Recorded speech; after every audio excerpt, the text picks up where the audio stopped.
On January 21st, the leading National Public Health Institute of the United States, the Center for Disease Control and Prevention, or CDC, and the Washington State Department of Health announced the first case of a new strain of coronavirus, now called COVID-19, in the U.S. in Washington State. The first death in this country from this virus occurred on February 29th, and others have followed as King County is dealing with a number of areas of possible infection. This news probably has many of you worried about the virus and how it can affect you and your family. First, let's look at what we know so far. Washington State has some cases that have been confirmed and even some deaths. At present, there are no known cases in Pierce or Thurston counties. Likewise, there are no confirmed cases on JBLM at this time. However, the situation is dynamic and we will keep the JBLM community informed with any new developments. That doesn't mean that this isn't scary. We've seen so much news about it and how fast it has spread around the world. Now is the time we plan and not panic to ensure that we stop the virus's spread. The best way to protect yourself is to have accurate information and exercise sound practices that are proven to stop the spread of respiratory illnesses. There are a few important steps that everyone can take in order to reduce the risk of getting any viral respiratory infection, such as the common cold or influenza. Avoid close contact with people who are sick. Wash your hands often with soap and water for at least 20 seconds. Do this frequently and thoroughly, especially after going to the bathroom, before eating, after blowing your nose, coughing, or sneezing. Avoid touching your eyes, nose, or mouth, and cover your mouth and nose with a tissue when you cough or sneeze, then throw the tissue away. It is important to stay at home away from others if you are sick in general.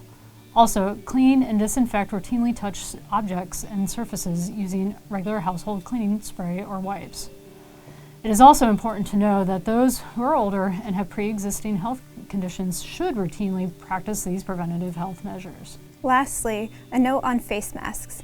The CDC does not recommend wearing a face mask except for those with symptoms of COVID-19.